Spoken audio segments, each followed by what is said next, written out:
everybody, and welcome to this week's Digital Dialogue. My name is 𝗗𝗲𝗆 𝗠𝗂𝗃, and I'm a fellow with the Institute for Digital Transformation, an author, a college professor, and a career coach. Today, we're going to talk about a topic that is near and dear to everyone's heart, and I think very topical, which is the mid-career pivot. I'm joined today by two incredible women who have pivoted, just like I have, more than once.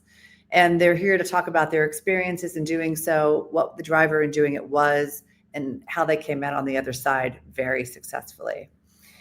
I'm going to introduce them and then let them talk a little bit about their background. So today I'm joined by 𝗞𝗲𝘆 𝗜𝘀𝗀𝗃 and Tina Kimball. And ladies, I want to welcome you both to the show today, and I want to thank you for taking the time to be a guest on this week's Digital Dialogue.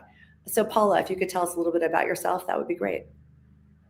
Absolutely. My name is 𝗞𝗲𝘆 𝗜𝘀𝗀𝗃. I'm so happy to be here. I know you could be so many places right now and you're choosing to be here. So I'm excited to have this conversation. I am a communications leader with experience telling stories that really connect people, strategy, and policy.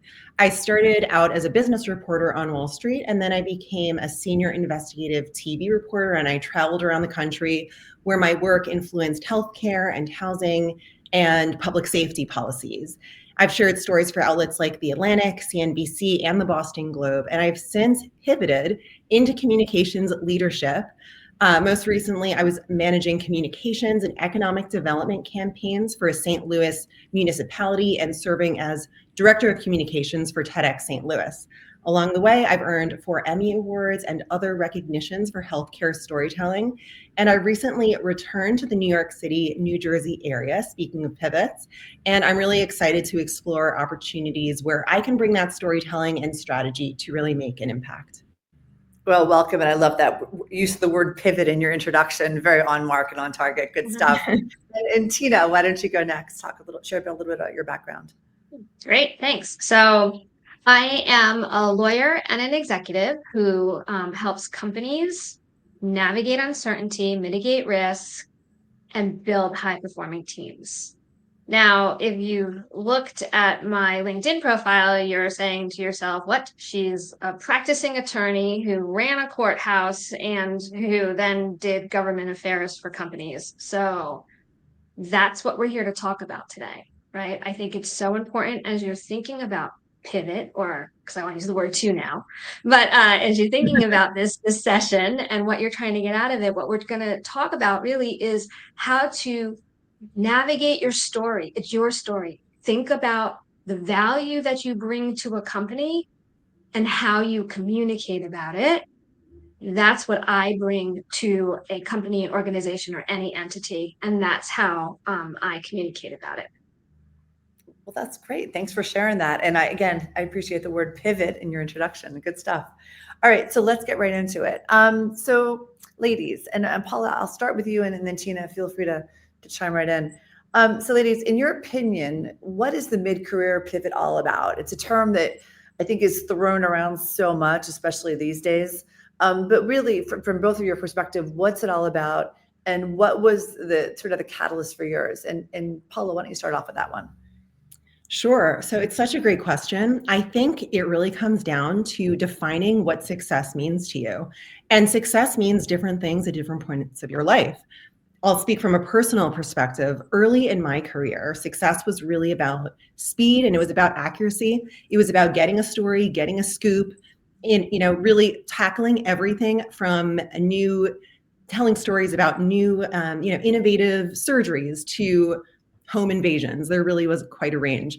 Then I moved into investigative work because I really wanted to spend more time digging into issues and having a lasting change.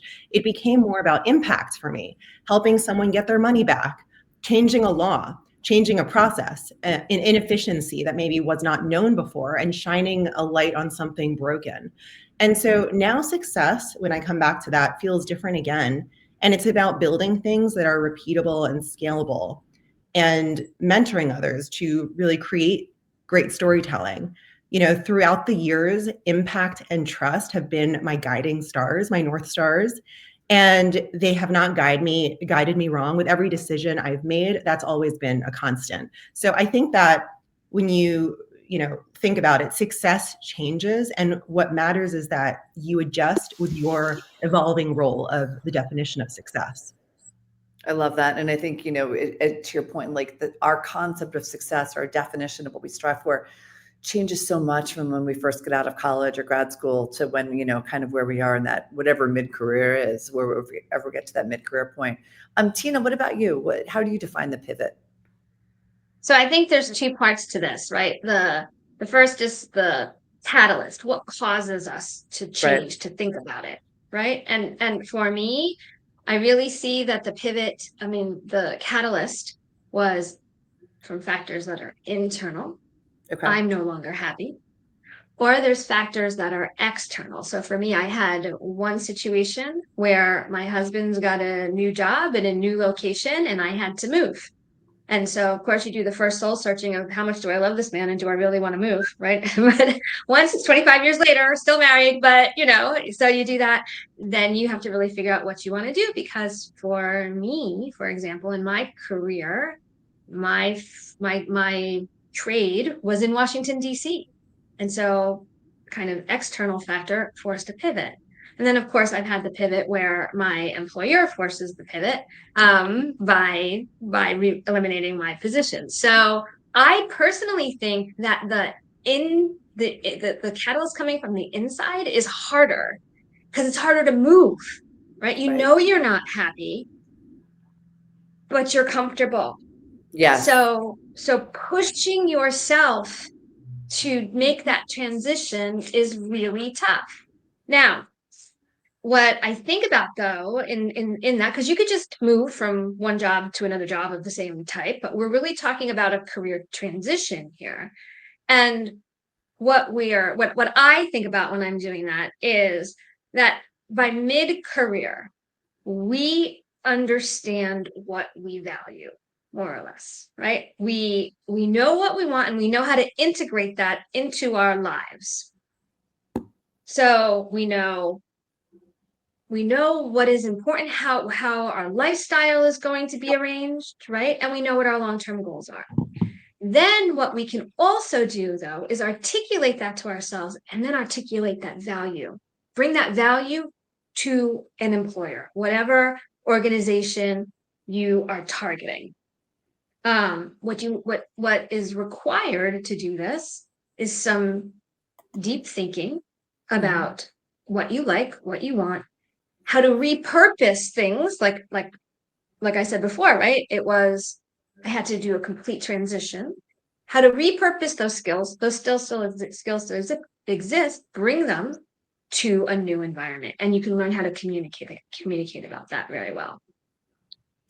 Yeah, and I think you kind of touched on something that well, there are a couple things.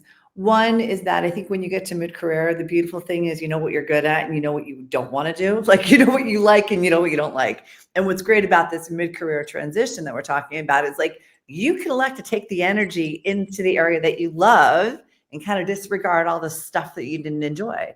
But I think also what comes with this is a sense of empowerment, right? But this kind of leads into my kind of next question. And Tina, I'll start with you on this one. Is this whole fear of identity, fear of losing your identity. I know, I made a very difficult decision a couple of years ago to transition away from a job that I loved, right? And it was truly the hardest decision I've ever made. And I made it, and then I had one of those, or several actually, sleepless nights saying, oh my God, I actually decided to do that, right? And I think for me, what was so hard was this like loss of identity, because I'd been in the role long enough that I felt like it was a part of who I was. And then I decided to leave it. And there was this loss of like, well, I'm no longer that person with that title. And that was hard. I got through it, but I will admit it was not easy. Especially because it was a job that I absolutely loved. I loved everyone I worked with. I loved the people that I got to interact with, but just a few things that happened that just were unacceptable. And there is something also about mid-career where you realize that it's what you value. And if what you need and value you are not getting in a job, I think that also really has to factor into this pivot. So Tina, for you, again, you've pivoted different roles, different hats. Did you ever struggle with a loss of identity when you made a shift? Sure. I mean, at one point I was a pretty high-ranking government official, and I will meet people today, still almost 10 years later, who will introduce me as, this is Tina Kimball. She's formerly the Court of International Trade clerk, right? And I'm like, and now I am in whatever company I'm working for, right? So Yeah. that was a very public-facing role.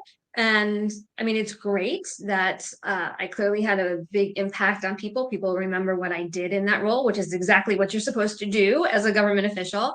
But talk about having an identity that's very wrapped up in that role, where all these years later, I still am there. Now, that's okay though, because it was time to pivot from that role, right? I had been there for 11 years, and I had pretty much learned everything I was going to learn.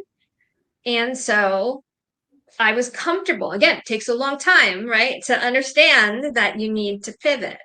And so in going through that and knowing that you are unlikely to get that same juice, that same energy in a different job, right? So you need to prepare yourself. That's what I think, when you're considering the pivot, make sure, first of all, you're financially able to do whatever it is that you're planning to do, but emotionally able to handle the changes that are coming. If you've been honest with yourself, if you've done your homework in terms of who you are, what you want, then understanding the next step has to be moving on. Sort of will come naturally after that, I think. Yeah, Paula, what about for you? Because again, you've worn so many hats, and just like Tina, as a journalist, you're in a role that is so public facing. And having gone to journalism school myself, we all have this ability that we're gonna get great stories and help make the world a better place. And there's definitely so much that comes with that in a positive. So what was that like for you? Have you had this loss of identity as well? I've thought about this a lot, and Tina, I totally relate with everything you just said. For me, I think about pivots more like an iceberg. There's something that the public sees. The public sees, oh, you're making this big change. There is so much under the surface that goes into it. You are just seeing the action, the very visible action, but there's all the thinking and the talking with people, and really self-reflection, I think, is key. So, I feel at my core, I've always been the same, and I haven't truly struggled with a loss of identity, but I have put a lot of thought into self-awareness. And one of the things that has helped me, that I would love to, for anyone on this call, if you are interested, I could share more resources, but it's something called the Johari window, which helped me while I was working through my pivot. And it's a psychological tool to help with self-awareness. It involves being really introspective and figuring out what values and what skills you have, and then speaking with other people, friends and family, about what your blind spots might be. What are things about you that you don't even know about yourself, but you're actually really awesome at? It helped me move into my pivot, and it helped me understand who I am, what I want, and just be really honest with myself. And I think the honesty is part of the pivot, because it's so easy. And I think Paula and Tina, you both touch on this. It's so easy to get comfortable. It's so easy to keep extending the boundary lines, and to keep extending the deadlines for stuff, because we're just like, no, it's bad, but right, it's still okay. And I think at some point you get to a situation where something happens and it's no longer okay. And then you're like, all right, now it's time.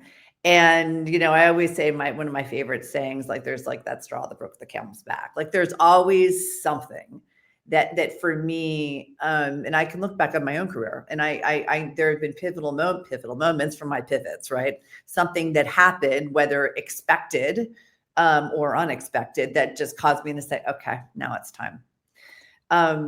but even knowing that, it still didn't make it any easier, you know? And so I think the Johari window technique is a really important thing for people to look up. And again, Paula has resources for that. Paula, I want to talk to you and Tina now about kind of this definition of success. How has your definition of success, changed over time? When you went into journalism, like, what did success look like, and what does it look like now? And has that changed at all for you? Well, so success for me, as I mentioned, trust and impact have always been guiding principles for my career. And so success earlier in my career was getting the scoop, getting the story, showing something with clarity very quickly, and working well under pressure. Then when I evolved into investigative television reporting, it was about longer term impact. It was about changing a law, changing a process, spotlighting a systemic problem that Yep. people didn't know about. And when I moved into leadership communications, my success changed more about creating scalable impact, thinking about how to replicate things that are working to make it easier in the future. So, and at the end of the day, impact and trust have always continued to be my guiding principles. When I was the communications and economic development manager with a growing municipality in St. Louis, impact was something I filtered. It was a lens I viewed the world through.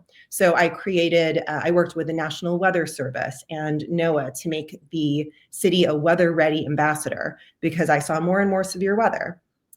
In my role as director of communications with TEDx St. Louis, I created a thought leadership series. Again, impact, and being really clear about how do we drive visibility, was just the way that I viewed the world. Okay. Tina, what about you? I wish I was as noble as Paula when I was young. Not a chance. Right? So, I mean, success for me when I started my career was all about money and power, right? I was the child of farmer immigrants who had a 4th grade education.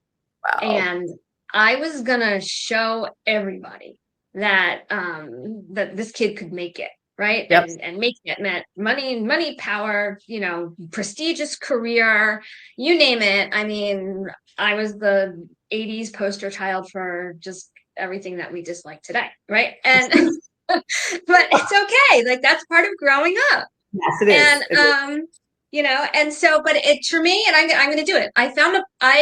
When I was about my first mid-career, I saw this poem by Ralph Waldo Emerson, and I'm sorry, I'm reading it because it really changed my idea of what success was. Okay, Of go course, ahead. I already, right? I'm doing it. So, to laugh often, to win the affection of children, to earn the appreciation of honest critics, and endure the betrayal of false friends, to appreciate beauty, to find the best in others, to leave the world a bit better, to know even one life has breathed easier because you have lived. This is to have succeeded. Wow. Totally transformational for me. Yeah. Right? That is absolutely nothing like what success looked like when I started. And I do believe that is true. So I can still work for companies, right? I don't have to do public interest work necessarily. You can still achieve that in an office type environment that is one that's profit driven. You can still do that. But that's the lodestar. That's what I'm following to have success today. Well, so, for me, I'll just share a little bit here. So for me, it's all like, I think, I graduated from college and moved to New York, and my dream, I guess were dreams and the definition of success intertwined. I guess they kind of are. Like, my dream was to live in New York. Like, I was a girl from Philly, always went to the big city for, to go to shows and stuff like that. But like, my dream was to live in New York. And I'd majored in communications undergrad and gotten a job out of college in journalism.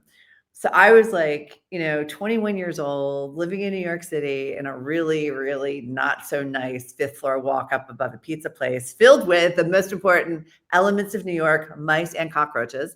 And I was making less than $20,000 a year, and I had a roommate. And I will say I was the happiest person on the planet because I was actually living my dream.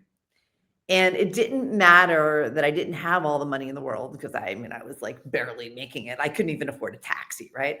But I was so happy because I was doing what I had always aspired to do. And so for me, that was my success. And then as I evolved and somehow wound up in PR, the definition of success changed, right? Then it turned, I think, Tina, to more of what you were just talking about. Like, I'm gonna aspire to be like this person at this agency, have this career or whatever. And then I had a moment one day. We had done a PR campaign for a tech company, and we took the company public, and the campaign was super successful. The founder, well, he made $1 billion. He was a billionaire that day. And I remember being so, I don't know what the word, it wasn't, I was so thrilled that we had done such a good job as a team. And I was very thankful and appreciative of everyone on my team and how we had come together to help this person be successful, right? But I didn't feel fulfilled. And that was a moment where I knew that I had to change my role. And I know for me, there's always been like a curiosity, right? So, okay, I've done this for this number of years. What's next? And by asking myself that question, for me, that's in many ways, that's what's caused that's when I've pivoted, right? I usually pivot on 2 things: when I'm curious about what's next, or when something becomes so routine that it becomes boring and I'm not challenged. So in this situation, my what's next was going corporate, right? I'd been working for PR agencies for almost a decade at this point. So I went in-house, as they say. So I'm curious for both of you, when you first pivoted, right? When you first made that first career jump or change, why did you do it? And Paula, why don't you start out with this one? Well, you really mentioned something that is at the heart of it's such an important quality, which is curiosity. And I think if you approach everything with curiosity, it leads you in the right direction. Curiosity, who am I? What do I want to contribute? What do I want? All those questions. And there are no wrong questions. And so just continuing to ask why and not accepting the first answer you get. Yeah. You have to keep probing. And being skeptical, another really important quality, especially today with AI and everything happening, which I could talk about forever. It's like a topic I'm so passionate about, but also scared about. But I think what motivated me, I was a Wall Street reporter when I started my career during the financial crisis. I enjoyed making sense of why was the world, what was happening, when understanding numbers and the way that companies are operating. And then I moved into more understanding people. And television reporting for me was more about humanity and about understanding what drives people and really getting to the emotional heart of storytelling.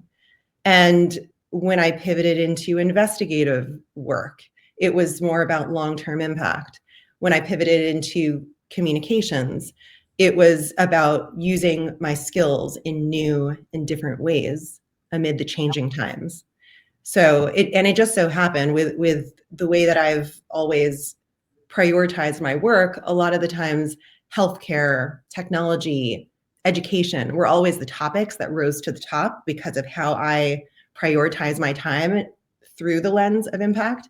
And so those were the topics where I focused my attention because of that, and that continued into communications. So I think at the end of the day, being curious, being open-minded, continuing to seek answers, both internally within yourself and outside with the people you surround yourself with and the people you aim to attract, is the key to continuing to evolve. Well, yes. And building on what you're saying, like the analogy I always use is like, you know, you got to peek around the corner, right? You know, like I feel like my life, you know, and moving forward with my career and things, like there's two things that I always do. And when an opportunity comes along, I always check it out and I try to assess whether or not it's the right thing. And I always listen to myself. My little internal id, if you want to call it that. And I know when I'm scared or anxious about something, it's usually the right thing to do. And I think it's so important with these pivots to just listen to yourself and to think about, what do you love to do? What do you, to your point, Paula, what are you curious to do? And, you know, if that pivot's going to let you do the stuff that you love and help fulfill some curiosity, why not? You know, and Tina, I'm curious for you, like, you know, from when your first pivot or your second pivot, what led you there? My third pivot, my fourth pivot, right? the I mean, it's funny because when you had given us these questions in advance, and the phrase I wrote down was "be curious." So I think we're hearing a theme here, right? Yeah. But it's important, a couple of things. So for me, right, the subject matter. I went from doing immigration work to international trade work to sustainability, right? I did it in law firms, in government, in companies. So be curious and be brave.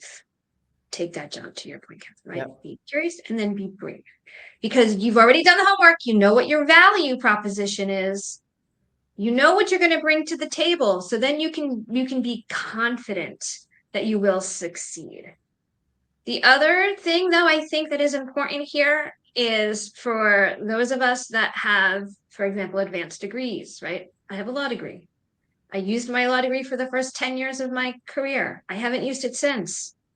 Your credentials are not your prison. That's right. Right? You've done this thing that is wonderful, proud, great. But if you need to pivot in a way that doesn't use your credential because it's good for you, your identity should not be wrapped up in that piece of paper. I love that. And that's very important. Well, and then the other thing, kind of building on that, and I just had this experience very like 2 months ago. So, you know, we I mean, I'm not going to say how old I am, but I've been working for a really long time. We'll just put it like that.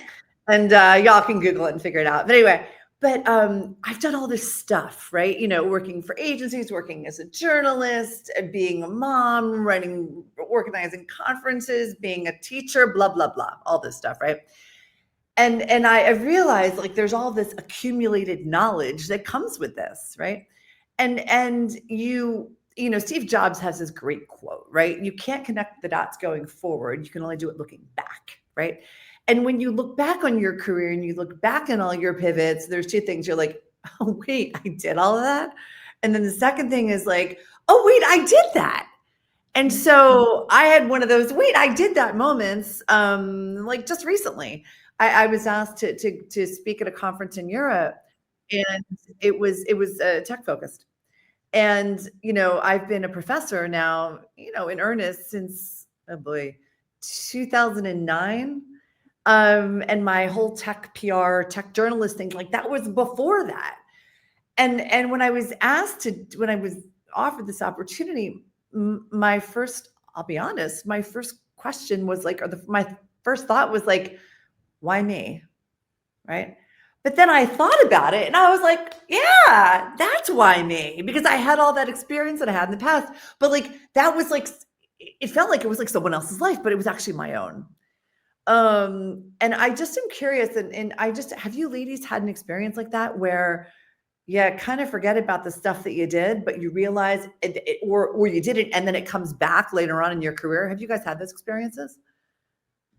Absolutely. I love the unpredictability of it. It's like, you know it when you see it, right? If there's an opportunity, you could never have imagined it for yourself. Right. When it's right in front of you, it's like, wow, this is perfect for me. It's like, this was made for me. So I think it's like, that's just life, right? You have to like roll with the punches. Change is the only thing that's constant. And I do firmly believe if you're not changing and evolving, you're moving backwards.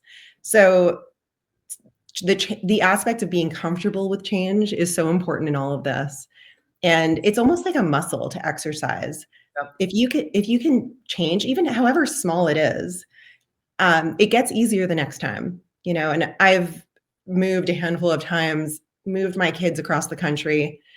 I'm really good at lining up healthcare providers. This is really This cool is to a have. new talent. I feel like I can maybe make this a business, but yeah, I've gotten really good at quickly finding pediatricians and dentists and all these things and doing all the due diligence that you need. So yeah, it's a muscle. And I think the more that you can repeat it, the easier it gets. As Absolutely. uncomfortable as it is. I want to emphasize how it is uncomfortable, but it just being comfortable with the discomfort of it. Yeah, and I think I'm sure there are some times where you've been like, especially when it comes to finding healthcare providers, like, really, we have to do this again? But you do, and there's that other wonderful saying: to get comfortable, you have to get uncomfortable. And sometimes I think we need to get a little bit more uncomfortable than we want to, but you know what, you learn. And I think as you're saying, change and curiosity are so important. Tina, what about you? To me, I think about the fact that, and this goes to also sort of the question that came into us on the chat about imposter syndrome, but Yep. because so many of our jobs, we're not doing just one thing, right? In our jobs, we have multiple muscles that we're pulling, right? We are professionals who have many, many, many responsibilities, and we do them, and we do them well, and we do them routinely. And going back to your point, you go, wait, I did that, right? And other people think that's a big deal, but we don't, because it's just part of our job. It's what we do, right? And so leaning on that experience, like, part of the exercise that I keep on harping on and coming back to is actually, writing out the things you have achieved. Because then you're going to take that and that's how you're going to translate to the skills that you bring to a new employer. Yeah. But you've got to start the things I have achieved, and every little thing, write it down, to Paula's point, and then talk to people about it, because you're going to be surprised about the things that other people say, oh, wow, that was a big deal. I'm like, no, it wasn't a big deal. That's a big deal, So there's a lot that we have to overcome in ourselves. Yeah. We have to do the homework, and we need to talk to people about it. I love that. And I think the official term for what you just described is like, you have to do your own, like, almost career audit. You got to look at, like, write down all the stuff that you did. And I think it's so important because I had this experience 2 weeks ago with something. I went to an event and got an award for something. And I was just like, oh, like, I got this award. I'm like, I'll go to the event. Like, this will be fun. I met some great women there, so forth and so on. But, like, to me, it wasn't a big deal. It was just something that happened. But to others, apparently it was a big deal. And I was like, they're like, oh my God, congratulations. And I was like, for what? They're like, for that. I'm like, for that award? Like, that was my Monday. Like, there was just like, another chicken dinner in New York kind of thing. But it was unexpected that it was so, I don't know, important, or the people viewed it so important, because it was just kind of what we do. And I think as women, we wear so many hats, and we have so many pivots that we just do as part of being the mom, being the wife, if we're married, being, whatever, all these things, we have all the stuff that we do, and we just kind of roll with the punches. And then I think there's a point in time in your career or whatever, personal life, or maybe both, where you stop and you look back and you're like, oh my God, I did do all of that. And I think, Tina, to your point, that career audit is really important to do, because it is so easy to forget the stuff that you did 20 years ago, 10 years ago, and sometimes even 2 days ago. And, to back to that Steve Jobs quote, like, in totality, that stuff can be really important, but it's so easy to forget that what we did. And then I think another thing, just building on that, is I know, again, like I kind of alluded to this earlier, like, I'm at the point now where I know what I love to do, and that's what I want to do. And the stuff that I don't like, I don't do that anymore, but it's taken me a while to figure out, like, what are the loves? Like, what are the drivers? What are the influences? Where do I want to spend my time? And I think, I'm curious, but I know for me, that's been one of the things that I've thought as I, have either had added hats or taken off some hats, is like, where do I want to make an impact? What's going to be meaningful to me?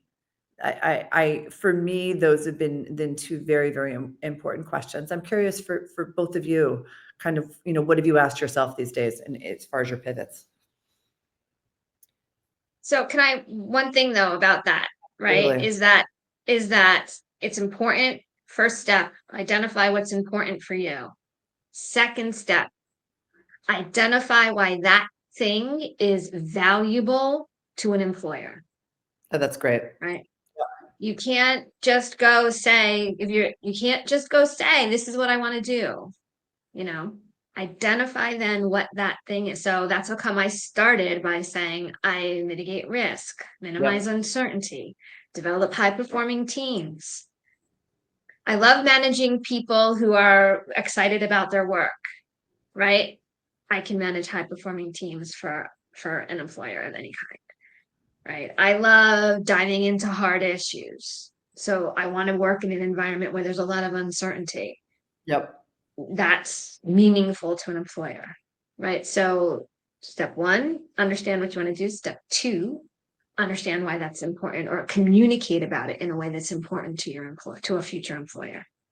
That's great. That's so true. And it's also so much about changing your language, changing the way that you talk about yourself. And, Tina, to your point, it really does come down to knowing all the stakeholders, what they want, what is valuable to the employer. But changing the language is, you can have the same skills, but you have to talk about it in a different way in order to connect, in order to know your audience and connect with your audience. And that's great. I think both make really excellent points. And I think part of the challenge of the mid-career pivot for people is just, it's overwhelming. And I think mentally, some people are just like, you know what, I would just rather stay and tolerate what I'm tolerating, and I'll keep, as I was saying earlier, just keep extending the boundary lines of what's acceptable and what's not. If we've got people who are listening in today, who are tuned in, who feel like they want to pivot, but they're afraid to do it, what advice do you both have for them? That's such a good question. So for someone who wants to pivot but doesn't know where, I think it comes down to what we talked about, reflection, and it comes down to doing research and figuring out what's out there. You don't know what you don't know. And a lot of times it's very easy to operate in echo chambers. Yeah. And we are around the people that we're around every day. We are fed, on social media. Echo chambers, biases are very real threats. And the key is to try to escape that echo chamber. So connecting with people who may be outside your circles, asking questions. It takes a lot of intention and persistence and determination. It's harder to get out of that than to stay in. So that would be the first step that I would recommend, is a combination of reflection and then really being intentional about finding yourself with people to surround yourself with that could help you take you to the step that you want to go next. That's great. Tina, did you want to add on to that? Sure. I think that building on that, right, it's using the network, that you've got your network. The important question to ask your friend that's worked in the same environment with you for the last 20 years or however long, right, is to say, who do you know? And they're going to introduce you to somebody that they know. And now you're a little bit outside your network. But then you're going to talk to that person. And you're going to say to that person, who do you know? And they're going to introduce you to somebody that's even further outside your network. Yep. Right. And so the pivots and the idea of starting this again, right, is not so bad when you say, I am going to do 4 emails today, 4 texts, 4 phone calls, right? Whatever. Give yourself a bite-sized chunk, and you're going to get 2 responses that week. And they're going to forward it to one person, and you're going to start to get into a rhythm based on just doing a bite-sized chunk. And your list that you're going to contact, your sphere of influence, is going to be the colleague that you see every day, and you're going to talk to them. But also, I just did one, for example, where I reached out to a colleague that I had 15 years ago who I haven't spoken to in 15 years. But I remember having conversations with him about where his wife worked. And I saw a job opening at that organization. And so I reached out to him. Hey, how are you? I saw this job. Does your wife still work here? Does she have contacts? And I now have interviews with that organization, right? Oh, that's great. Because you can't be afraid. Because the worst thing that will happen is he could have responded saying, who? Yeah. What do you want? Leave me alone. Oh, well. He could have ignored me entirely, or he could have been, which he was, really warm, generous. So great to hear from you. I have forwarded your note to my wife with my own cover note saying how wonderful you are, right? So bite-sized pieces, do your own kind of long-term list, right? Going back in time, think about your history and reach out to them. Don't be afraid, because most of the time people are good and they want to help.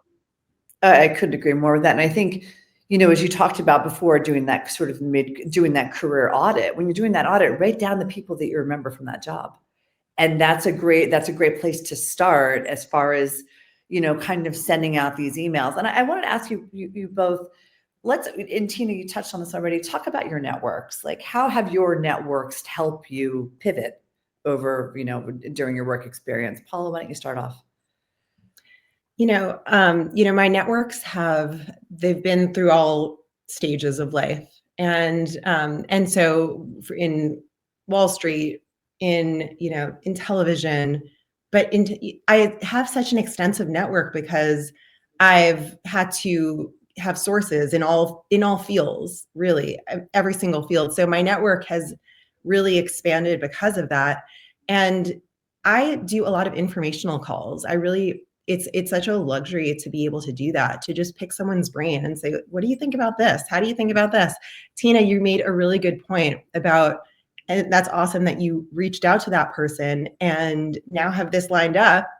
I think there are some people who are very thoughtful and think 3 steps ahead, and they know how to help you before you even ask.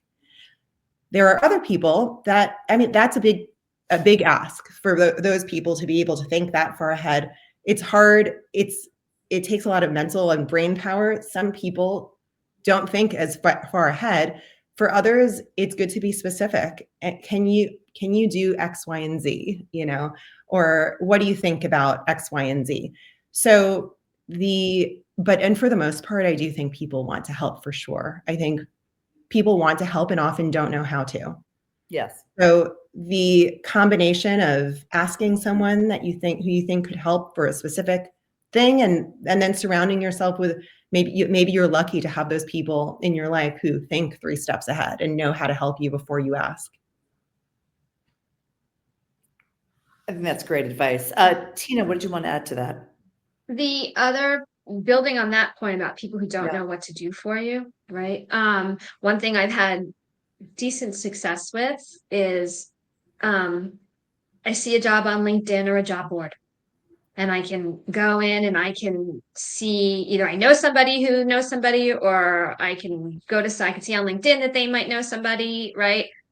And instead of asking, especially if it's somebody I haven't talked to in a long time, I mean, I'm bold, but sometimes even I won't go so far, right? If it's somebody that I haven't talked to in a long time, I might say, hey, I see there's this job. I see that you're connected to somebody there. Can you find out for me if this job is real?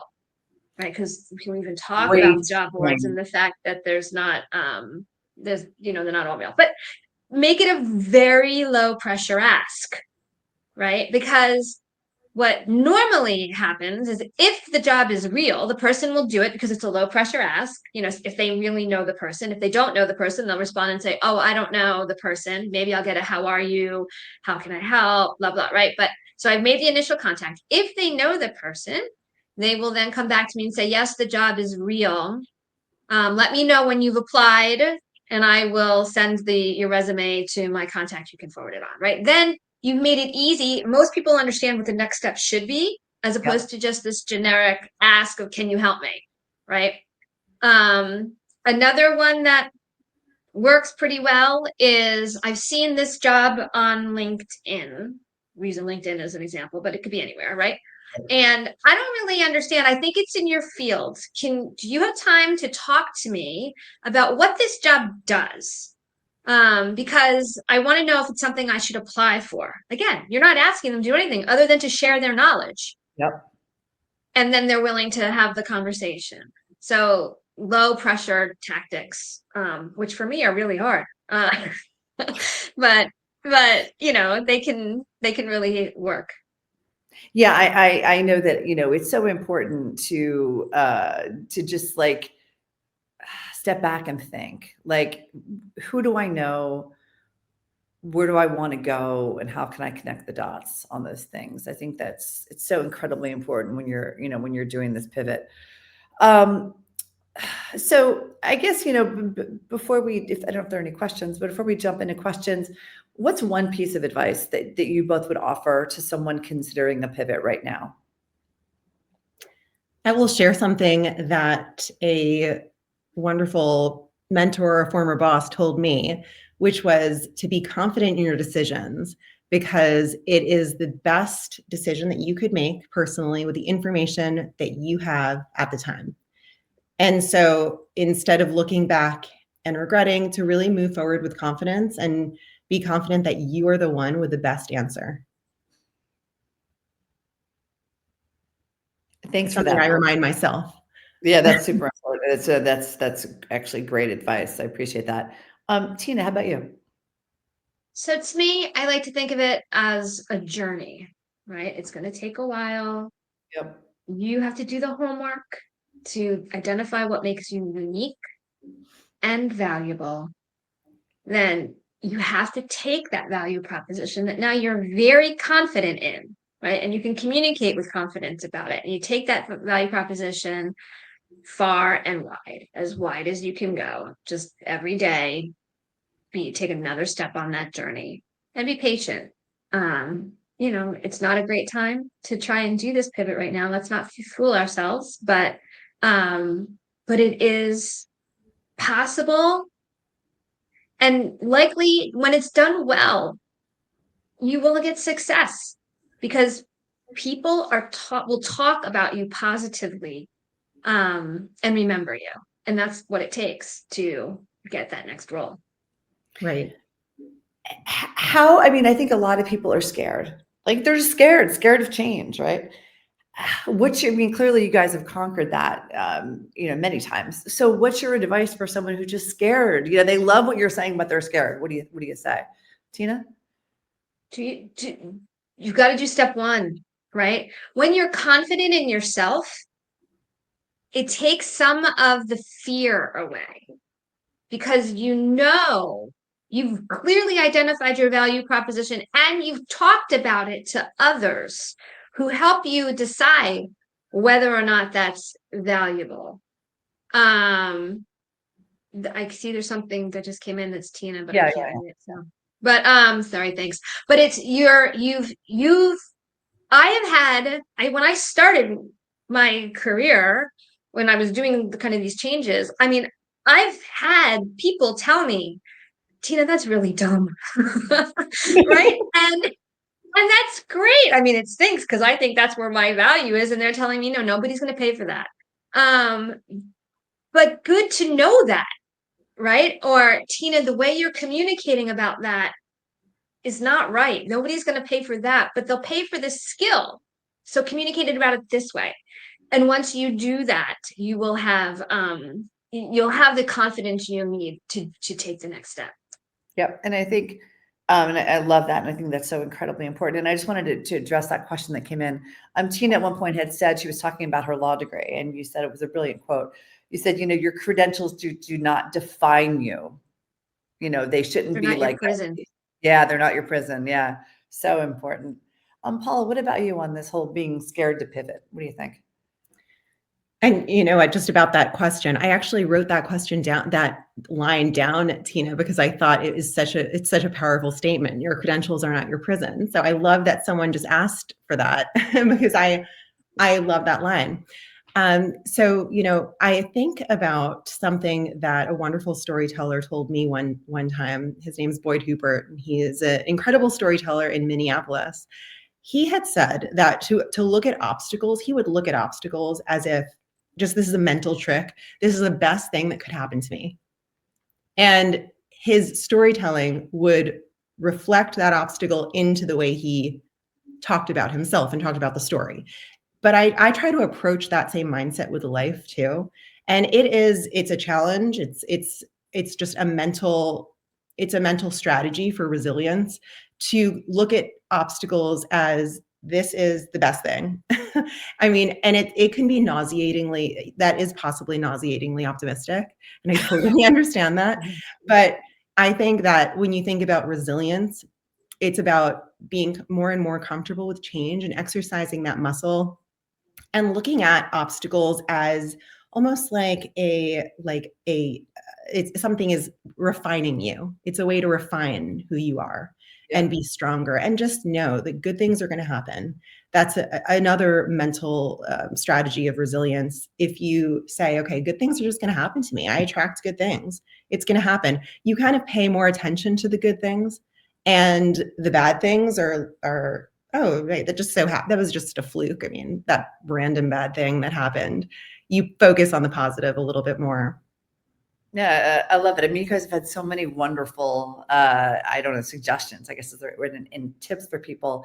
I mean, I think, you know, focusing on the positive is great. As Tina, as you had said before, for people that are kind of thinking to pivot, it's like, okay, you got to think about what career have you had? You know, what are all those great things that you've done? And, you know, as we all talked about, like, what's that network?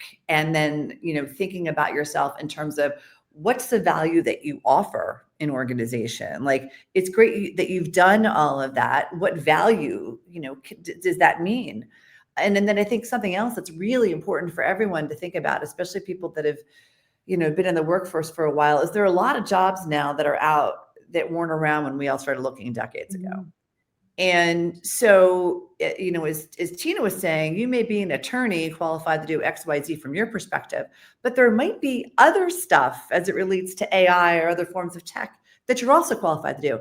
You just don't know about them. I mean, anyone that has a son or daughter in college, if you look at all the majors right now, half of these things did not exist even 15 years ago, right? So I think it's really important to, like, kind of just explore and see what's out there.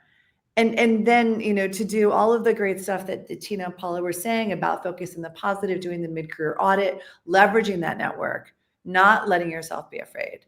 And I think there's so much great stuff that will come, you know, honestly, if people let it. So I just want to really thank Tina and Paula for today.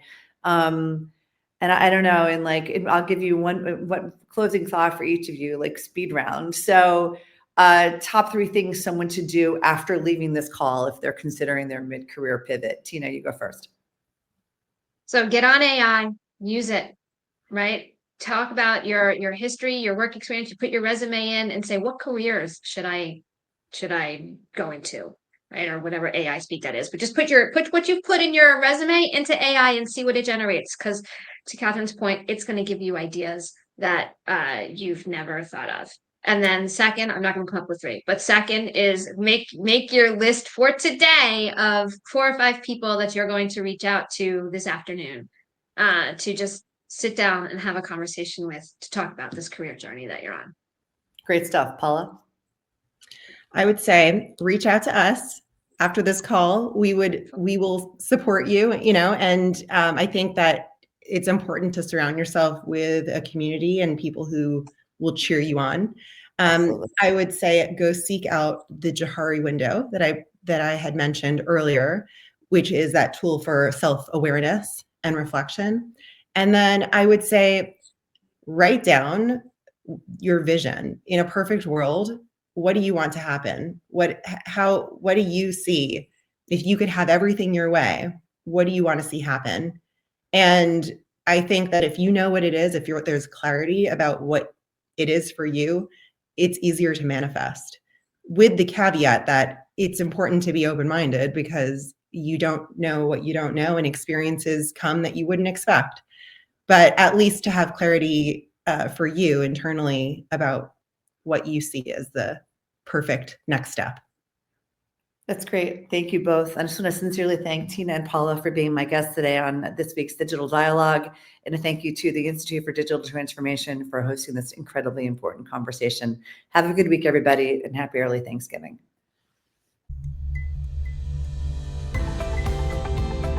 Thanks for joining Digital Dialogue. Look for more episodes at noon Eastern Time on most Tuesdays of every month. Can't join the live session? You can watch the replay anytime on our YouTube channel.